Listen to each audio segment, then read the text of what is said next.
Alright, so I played a game recently called Prodigal. So this is the kind of game someone who played on an NES would find lovingly familiar, especially those familiar with Zelda. Personally, I abhorred Zelda, all the incarnations of it. Difficult to explain exactly why, but those games never landed with me. This one did. I have theories as to why, but suffice to say the game is good, and I would recommend it. What is it about? A thief stole a hefty sum from his parents and fled somewhere to the south. A dark time filled with pain and regret. But he comes back home when they pass away. Welcomed by his granddad, seemingly the only person willing to forgive the boy, he works tirelessly to right his wrongs and earn back the trust and respect of everyone in the village. It's a very small story, all things considered, at least at the start, but somehow it goes into fighting gods, stealing souls, and investigating murders and a possible regicide. There's a definite influence of some titles. Earthbound. What did I enjoy? Most importantly to me, the graphics. And I'm sure there are plenty of games which look just like that, but hell, I don't remember many recent ones. But this is the exact look I remember from my childhood. Only polished and still looking good. A little more anime than I remember, but it very much works on an old sucker like me. Actually, graphics alone are probably a weak thing to praise, it's so much more than that. Honestly, the promotional material does the game a bit of a disservice by showcasing non-pixelated portraits and sexualized characters. Both appear, of course, but are fairly minor parts of the game, and are definitely more tasteful than they would appear at first glance. Obvious to say, the game looks, feels and plays exactly how I remember the NES games being. This made me remember all those countless times I tried to beat yet another level of Tiny Toon or Darkwing Duck and failing, but having fun all the while.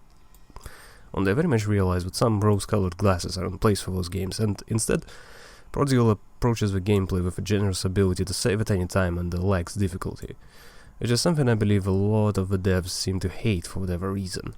A lot of NES games were hard as nails, true, but they didn't have to be, and that's what is so right here. Although at times there are some very annoying moments, namely the workshop and the backrooms.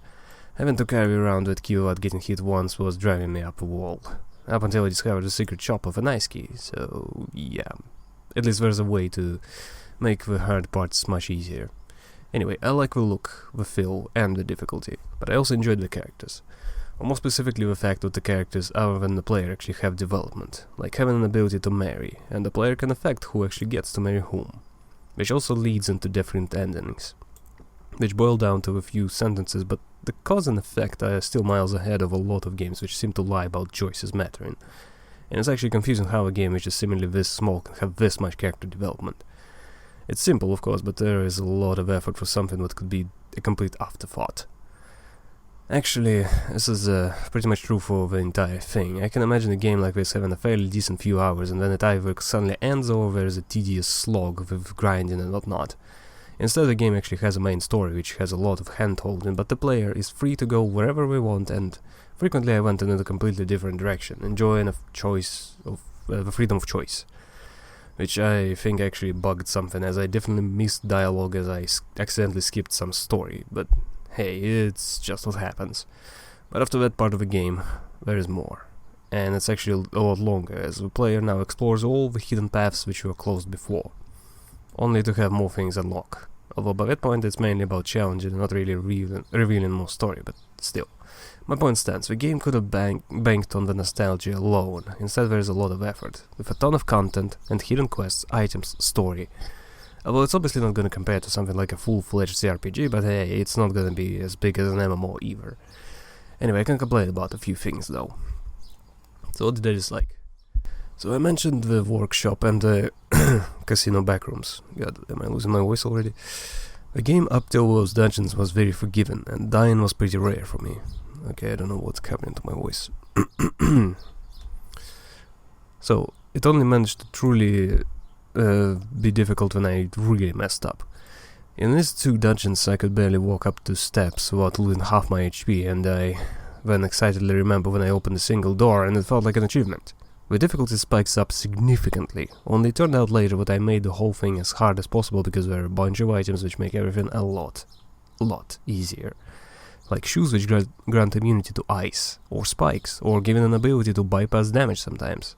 There's a bunch of things like that, and the game doesn't tell that at all. At one point I stopped looking for anything in game and started just randomly clicking the items on the wiki, because, well, the game actually doesn't do the greatest job of telling where to go. It does it very well early, but after the first engine, the post-game is a bit of a needle in a haystack situation. It's especially terrible when looking for the life blessing.